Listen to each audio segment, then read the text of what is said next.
आपके ससुर थे वो आपके साथ इस तरह से व्यवहार क्यों कर रहे थे? क्या मैं आपके दिल पे ठेस पहुंचाऊं या मैं आपको रुलाऊं? मैं आपको रुलाने नहीं आया हूं। यहाँ तक हमारे यहाँ चाकू रखा गया था कि अगर तुम कुछ बोली तो यहाँ अंदर ही घर के अंदर हम लगा देंगे और बाहर किसी को पता नहीं चलेगा, क्योंकि मेरा घर ऐसा था कि हमारे घर के दरवाजे पे एक चिड़िया तक नहीं बैठ पाती थी, इंसान का तो बात ही दूर है। हिम्मत आपके अंदर आई और क्या आपके पति इसका आपका सहयोग नहीं कर रहे थे? अरे यार, पर्सनली जो मेरे साथ हुआ, जो मैं सोशल मीडिया पे नहीं बता सकती क्योंकि मुझे खुद शर्म आती है बताते हुए।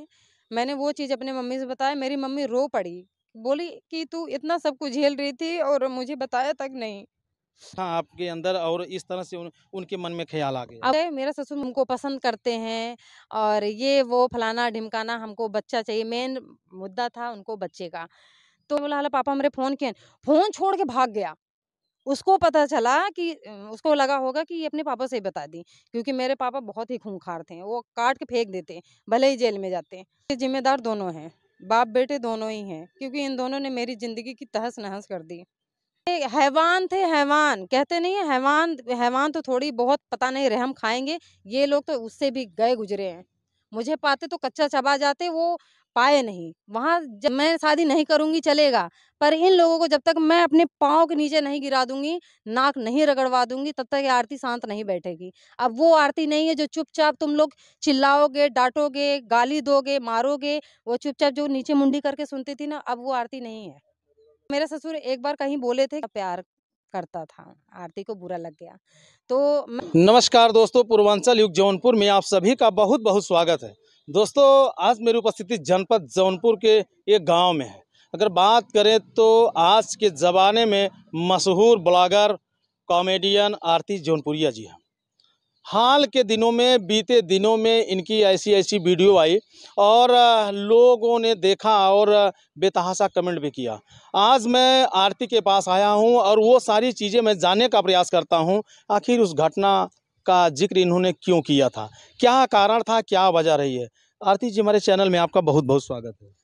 तो गाइस, राधे राधे, स्वागत है आप सभी का पूर्वांचल युग चैनल पे, आप सभी का स्वागत है। तो आप लोग कैसे हो, कमेंट करके ज़रूर बताना। और हम बिल्कुल मस्त हैं, स्वस्थ हैं।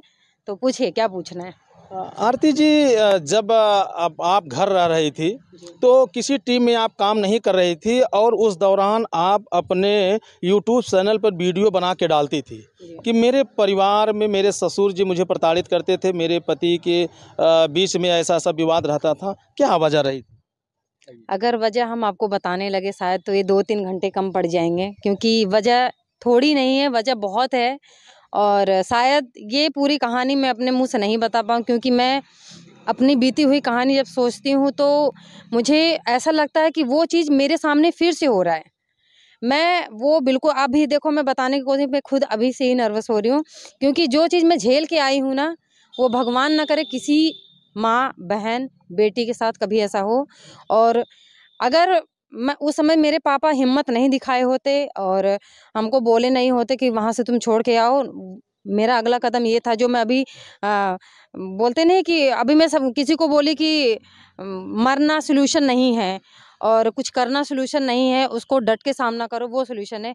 तो मैं अपने आप को खुद को मिटाने जा रही थी। यहाँ तक मैं सोच रही थी कि कोई मेरी बात नहीं सुन रहा है, मैं अपने आप को ही ख़त्म कर लूँ, क्योंकि मुझे इतना ज़्यादा वहाँ परेशान किया जाता था कि पूछो मत। अच्छा, क्या वजह थी कि जो आपके ससुर थे वो आपके साथ इस तरह से व्यवहार क्यों कर रहे थे? क्या वजह रही थी? अब पता नहीं, अब कहते नहीं कि एक लड़की शादी ब्याह करके अगर दूसरे घर में जाती है तो एक माँ-बाप छोड़ती है, तो एक माँ-बाप मिलते हैं उनको। तो मैं भी अपना एक माँ-बाप छोड़ी थी, तो उनको भी मैं अपने बाप की तरह मानी थी और जो हमारी सास थी, उनको भी अपनी माँ की तरह ही प्यार कर रही थी। पर मेरे सास मेरे शादी के 3 साल बाद ही मेरे सास गुज़र गई। तो घर में मैं बची, मेरे देवर थे और जो नंदे थी, एक ननद की शादी नहीं हुई थी, बाकी की 4-5 थी, उनकी शादी हो गई थी। तो मैं कुछ टाइम, ये कहते नहीं है कि ससुर अकेले हो गए सास के मरने के बाद। तो हमने जब शादी हुई, जब से शादी हुई मेरी, तब से मैं अपने हस्बैंड के साथ मुंबई में थी। ससुराल में ज़्यादा रही नहीं थी। तो जब सास खत्म हुई तो 1 बार 2 बार मुंबई आई गई, तो मैं अपने हस्बैंड से बोली, मैंने बोला सुनो, ऐसे अच्छा नहीं लगता है। क्योंकि जब मैं अपने ससुर के पास फ़ोन करती थी, पापा कैसे हो? तो मुझे बोलते थे कैसा हूँ? रात का बनाया सुबह खा रहा हूँ, सुबह का बनाया रात का खा रहा हूँ। तो ये सब सुन के अच्छा नहीं लग रहा था कि मेरे बहू है घर में, सब शादी ब्याह करके लेके आते हैं जब लड़का की शादी करते हैं कि 2 रोटी वक़्त का बना के देगी और सँभालेगी घर। तो ये सब हम सोच के अपने पति से बोले, एक बार मुंबई से लेके आए। मैंने बोला ऐसा करो, टिकट बना लिए थे मेरे हस्बैंड, बोल रहे हैं चलो मुंबई चलते हैं। मैंने बोला ऐसा करो इस बार मुझे छोड़ दो। क्योंकि सब यही बोलेंगे कि बहू नहीं सोच रही तो का लड़का को भी नहीं सोच, अगर लड़का नहीं सोच रहा है तो बहू को भी तो सोचना चाहिए। सास को मरे हो गए कम से कम 2 साल हो गए हैं और 2 साल से पति साथ-साथ लेके मुंबई में है। तो मैंने बोला ऐसा करो कुछ टाइम मुझे पापा के पास छोड़ दो, इनका थोड़ा सेवा करने का मौका मुझे मिल जाएगा, साथ में रहूँगी अच्छा लगेगा। क्योंकि हमेशा यही बोलते थे बासी-तेवासी खाना खाते ही अच्छा नहीं लगा था। तब मन ये में दर्द होता था। बहुत देखो, अगर मेरे खुद के पापा हैं, अगर उन्हें अगर हो कि बिटिया बासी-तेवासी खात है, खुद कैसे लगे ना कि यार हम लगे रहे टाइम-टाइम से ताज़ा रोटी बना के खियाओ, वो चीज़ मेरे दिल में था।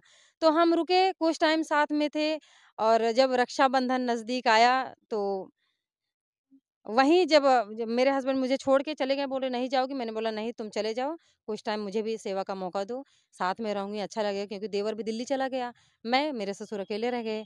अब घर में भाई धीरे-धीरे उनकी हरकतें स्टार्ट हो गई। फर्स्ट टाइम कहीं हाथ पकड़ना, कहीं घर में बिना बोले घुस जाना और बहुत कुछ ऐसी हरकतें ही जो कि अगर आप वीडियो बनाओगे तो कम से कम 10-20 पार्ट आप लोगों का वीडियो बन जाएगा। तो हाँ, हमने देखा था कि आपने कई पार्ट में वीडियो बनाया था कि 1 पार्ट, 2 पार्ट, 3 पार्ट, 3, 4, 5 सब कई पार्ट में आपने वीडियो बनाया था। अच्छा, उनके मन में ये विचार कहाँ से आ गया? क्या देखा आपके अंदर और इस तरह से उनके मन में ख़्याल आ गया? अब उनका नियत इतना खराब कैसे हो गया? क्योंकि मैं हमेशा पापा पापा कहती हूँ, क्योंकि ये वीडियो वो लोग के पास जरूर पहुंचेगी, वो देखेंगे जरूर। और पता नहीं क्यों ऐसा दिमाग में इतनी गंद आ गई। हम तो कहते हैं इतना गंद नहीं आना चाहिए था। क्या अपनी बेटी के प्रति भी ऐसे सोचते हो? कोई भी हो ससुर, अगर बहू के बारे में इतना गंदा सोच सकते हो कि अपनी बेटी, पहले अपनी बेटी को देखो। क्योंकि मैं भी किसी की बेटी बन के तुम्हारे घर में बहू बन के आई हूँ। तुम इतना गंदा नियत डालोगे, हम तो भाई अपने तरफ से बाप ही मान रहे हैं तुमको। अब तुम कहीं और ही ट्रैक पे जा रहे हो, हम तुमको पसंद करते हैं और ये वो फलाना-ढिमकाना, हमको बच्चा चाहिए। मेन मुद्दा था उनको बच्चे का। तो तो बच्चा उनको चाहिए था तो क्या आपके पास पति नहीं थे? पति से जो बच्चा होता उनका नहीं होता? नहीं तो मेन ये चीज़ था, बताना नहीं चाहिए फिर भी हम सोशल मीडिया पे हम बता ही देते हैं कि उन्होंने मेरा 2 साल तक दवाई करा, क्योंकि मुंबई में भी मेरी दवाई चल रही थी। तो डॉक्टर बोल रहे हैं इनके अंदर कोई प्रॉब्लम नहीं है। जब उनका urine test, blood test doctor माँगते थे तो वो कतरा जाते थे। खतरा आ गया। वो देते, मैं बोलती भी थी कि तुम अपना क्यों नहीं दे रहे हो?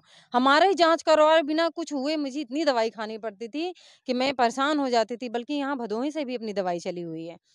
तो बहुत बार बोला, भदोही में जो हमारी नर्स थी उन्होंने भी बोला कि आपके हस्बैंड का यूरिन और ब्लड टेस्ट चाहिए, तो वो बोले हम मुंबई जाके भेजेंगे, डॉक्टर यहाँ है मुंबई जाके भेजेंगे।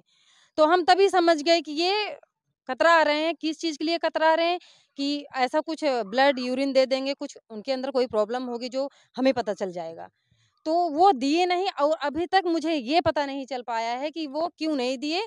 और उन्होंने दूसरी शादी भी की है जो कि मेरे छोटे भाई की वाइफ थी, उन दोनों ने बाकी शादी कर ली है।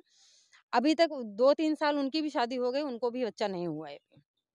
अच्छा, तो इस दौरान आपने ऐसी विषम परिस्थितियों में जो है, आपने डट के सामना किया और हमने आपके वीडियो को देखा था उसी समय, तो मेरे मन में ये ख़्याल आया था कि मैं आरती से एक दिन ज़रूर मिलूँगा और इस सच्चाई को मीडिया के सामने लाऊँगा, लोगों के सामने लाऊँगा, जो घर में बहू-बेटी अकेली रहती हैं, तो उनके साथ कभी भी ऐसी घटनाएँ घट सकती हैं। तो इ इन सब का सामना आपने कैसे कर लिया? कैसी हिम्मत आपके अंदर आई? और क्या आपके पति इसका आपका सहयोग नहीं कर रहे थे? अरे यार!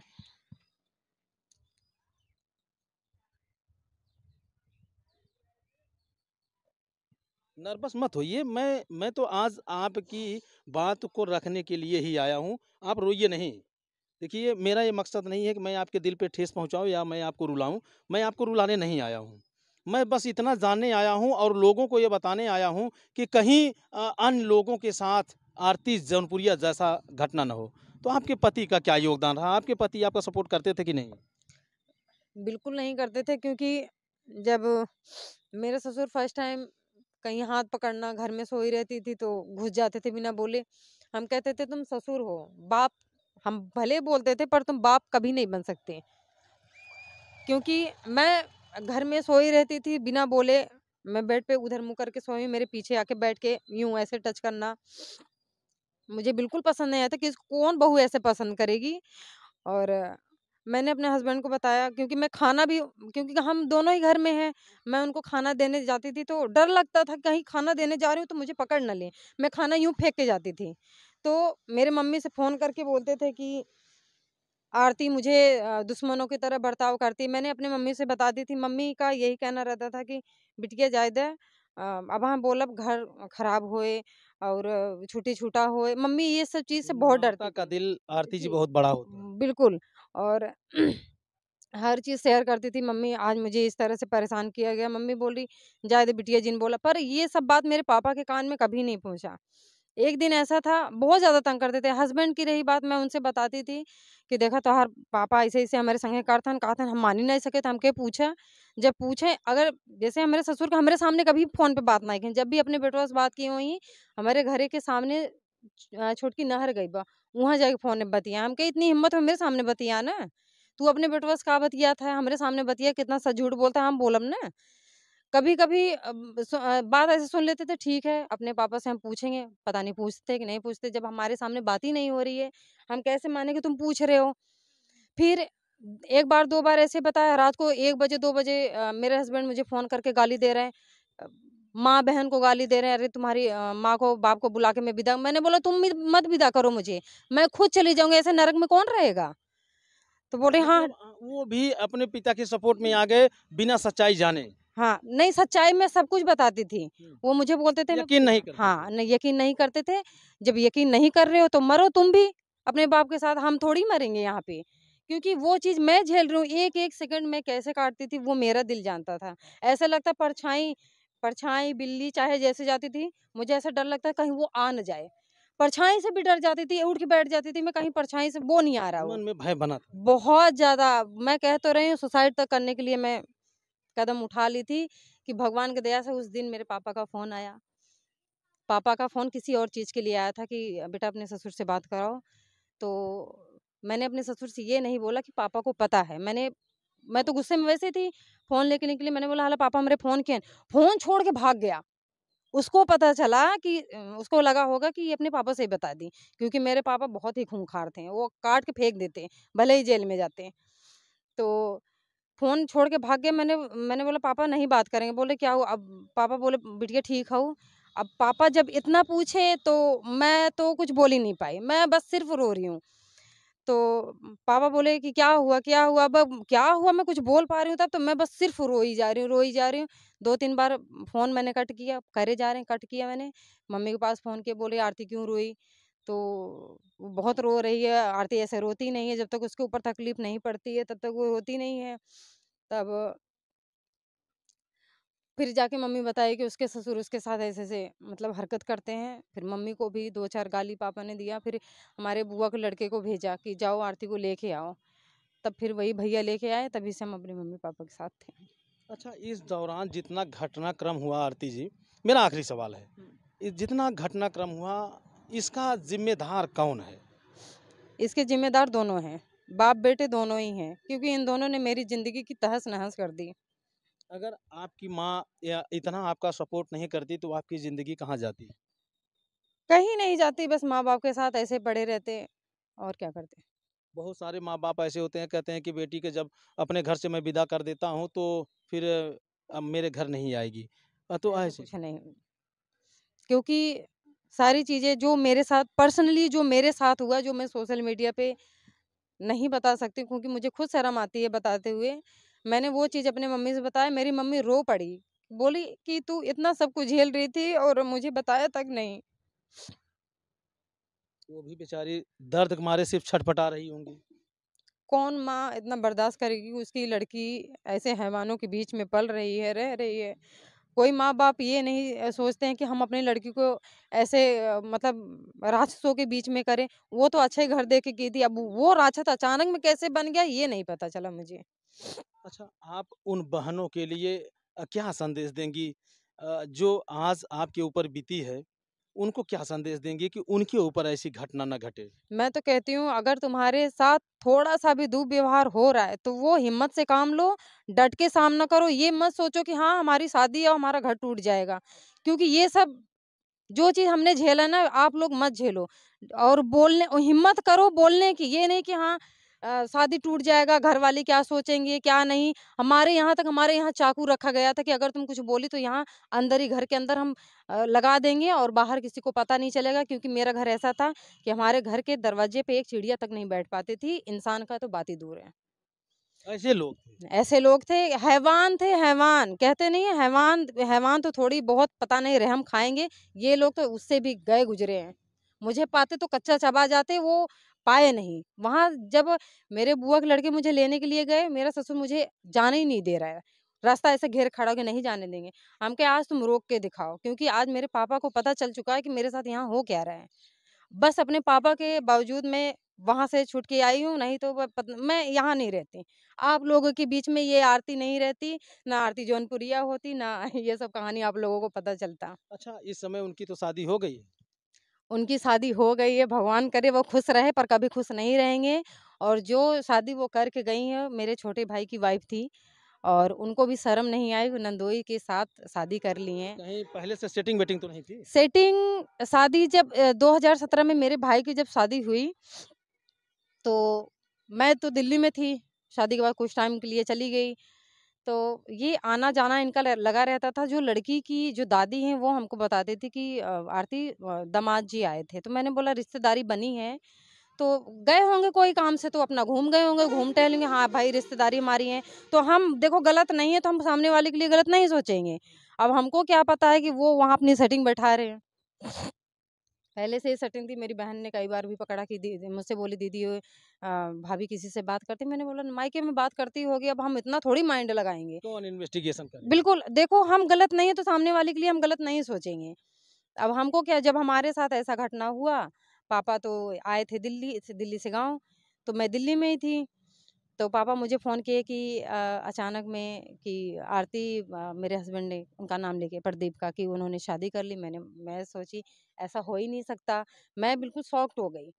तो मैंने बोला नहीं पापा ऐसा नहीं तो वीडियो मुझे भेजे, क्योंकि पापा ने एक जासूस भी भेज रखा था मैहर देवी में। क्योंकि उनको भी किसी ने बताया कि ये दोनों वहाँ पे शादी कर रहे हैं, तो पापा को लगा कि नहीं ऐसा कर ही नहीं सकता वो।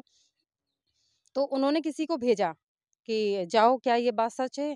उन्होंने अपना फ़ोन रिकॉर्डिंग चालू करके पता नहीं कैसे भी किया।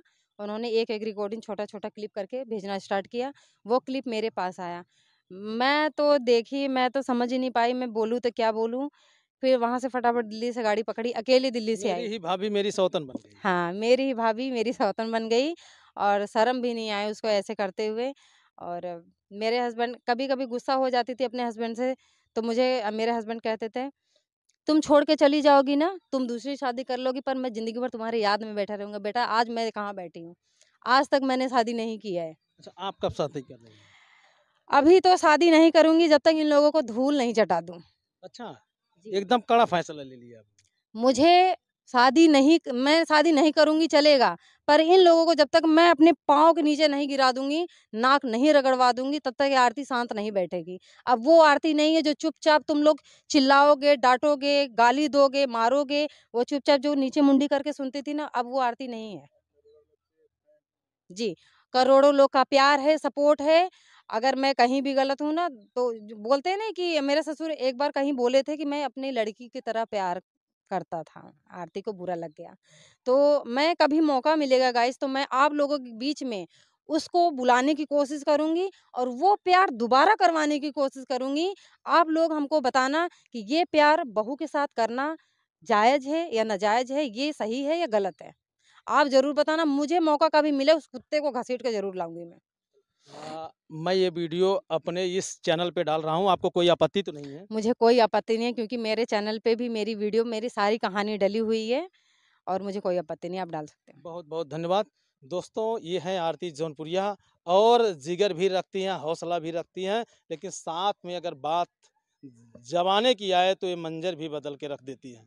तो आज इस मुकाम पे आरती जी पहुंची हैं, जो करोड़ों लोगों के दिल की धड़कन बन गई हैं और लोगों को जो है ये सचेशन भी दे रही हैं, लोगों को राय भी दे रही हैं कि ऐसा नहीं होना चाहिए और ऐसा नहीं करना चाहिए।